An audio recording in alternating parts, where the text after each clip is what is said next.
By the way, I wonder whether you found it hard to play in Afterlife. You play someone who speaks his mind without a filter. How on earth did you get? Well, you say that, but actually, I don't speak my mind. I bite my tongue every 30 seconds because I'm not a psychopath and I worry about the consequences. Yeah, okay. So, when I'm mugged, I hand over the money. Yeah. Because they might have a knife, or sure. or you might be with someone who get hurt, or they know where I live. But obviously, Tony, my character, he's got nothing to lose, so he goes, "Bring it on." Yeah. So I think the comedy and the drama comes from us living vicariously through his freedom that we haven't got, because we do worry about people's feelings, and we do worry about being right and honest, and I think as I go on as a writer or a comedian, all I care about now, again, the funny is still first. Yeah, sure. But next is, am I being as honest as I could be? That's interesting. Am I being as real? Am I really stripping? I've just got to be honest and brave. Am I being as honest and brave as I could be? Because that's all that matters now. It is. Well, I guess, do you think because it's easier because you have such great success, it gives you more opportunity to be honest and brave than would you have been more afraid of it when you were breaking into the field? Yeah, you could say the other way, that you have more to got lose more to lose, and you're a famous person. You can everyone goes for you. But so what I try and do is try and make what I say defendable and bulletproof. Now I've got to worry about what I say being defendable in 10 years' time, with people going back and finding historic tweets and ruining people's career. But I don't care. I love the fact that one of the things I admire, and you're in a position where you can do that. When I'm associated with an institution like the university, I can't do that, and that you respond to ridiculous tweets, and you just say what needs to be said, and without, it seems to me, without fear of later on being deprofiled, deplatformed for having said something. I just think that I don't want to be beholden to anyone. Yeah. I don't work for anyone. I don't. Actually, tell you the truth, that's when I was motivated. It was actually you, in a way, that made me think about doing this podcast and working just for myself through this, because it gives you so much more freedom to be able to do the things you want to do. Of course. Because you're not beholden to anyone. Because I respect the law. Yeah. And I respect honesty. And with all these, there's already a load of caveats to freedom of speech. Yeah. I agree with libel and slander laws. Yeah. I agree with those. I agree with protecting children. I agree with the watershed. I agree with all these things. I agree with food additives. I agree with all the things. Yeah. What I don't agree with is you shouldn't say something in case it hurts someone's feelings somewhere. Yeah. Well, fuck that. Yeah. Well, the whole point, and which I try to lately in the United States, is more and more under attack. Unfortunately, it's the right wing that are at least defending it a little bit.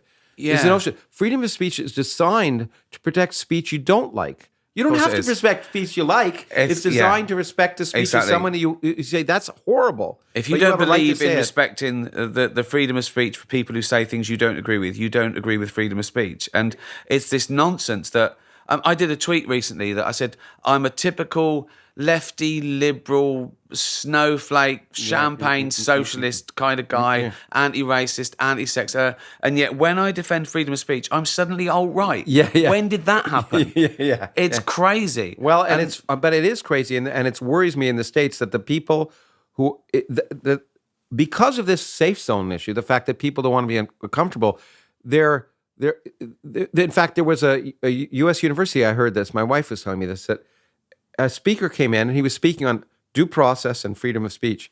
And they created a safe zone so people didn't have to hear. And I say, but that's hurting the left, because the rights, Trump, it's like a monkey on a typewriter. Everyone he does something right every now and then. Yeah. He actually issued an executive order, which is without teeth, but nevertheless saying that if universities didn't respect freedom of speech, they wouldn't get federal funding.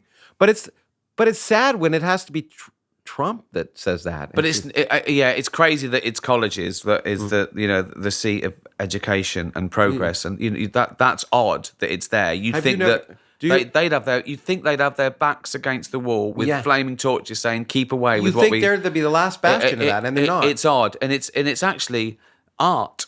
Yeah. that's you know. Have you do you do college? Did you do college campuses, or did you that on your when stand up tours or anything like that? Did you ever do that? I don't, but that's because we don't really have them like you do in America. I mean, interesting to know. I mean, you've never been in a situation where a group has said, "Well, you can't come. We don't want you. You're just too." No, I don't think anywhere's. I mean, I've played a few colleges, but I think because they're private theatres that are owned by colleges. I haven't walked into a student union and said, "I want to tell you some truths." I don't do. I think people think that of me, like I run into churches and going, "It's all bollocks." I don't do that. I don't care what they do. I don't care. Carry it's on. Only when people impose on you that you respond. Yeah, but when you come to see one of my gigs, that's my church. Yeah. You know, this is like your only choice is leaving. Really. Yeah. And I think that, and in art, that is your only choice. The only form of censorship is your right not to listen. Yeah, and that's amazing. cool. It's amazing when people come to hear you or come to read you, and they say that's offensive, and you say, "Why do you bother?" And actually, there was a situation that happened to me here in the UK. Probably the most terrifying thing I've done. It was a very nice group here asked me to do a debate on atheism versus Islam, and they were very respectful of me. But one of the things was that.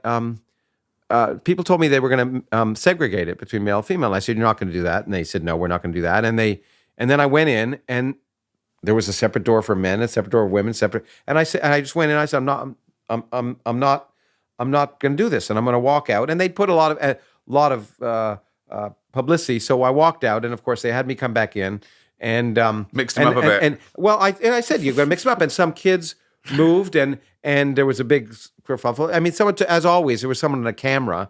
And the good news was that this got in the papers and actually ended up. This group. This was at the University College London. I think it was at a public. It was at a secular environment, and they eventually got told they couldn't do that anymore.